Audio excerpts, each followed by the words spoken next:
Mr. Samnang is a Cambodian consul, so he can say that. But as a foreigner and from the foreign investor perspective, I think you still need a caution to do that because if I were a foreign investor, I would not go to a local court to dispute anything there because local courts, even in developed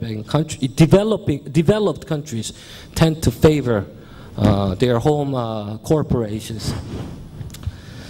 So I've talked about the National Center of Commercial Arbitration that the Cambodian government has established this institute as of March of this year, but this is still very premature stage, and I think it will take some time to stabilize the system before people can actually rely on this institution.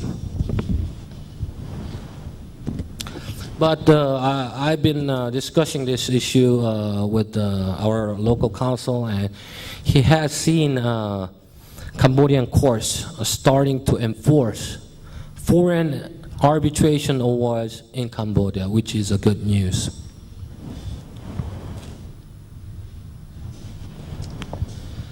Except for land-related issues, QIP disputes concerning its rights and obligations to be settled between the CDC investor and related parties.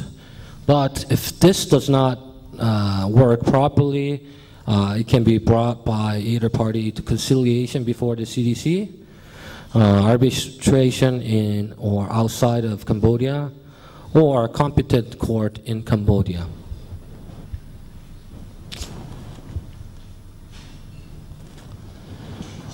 If you look at the court system, judiciary system in Cambodia, there is court of first instance, each province and the capital city. You have a right to appeal, so once a party to the decision appeals, you go to the court of appeals. Then the Supreme Court decides finally.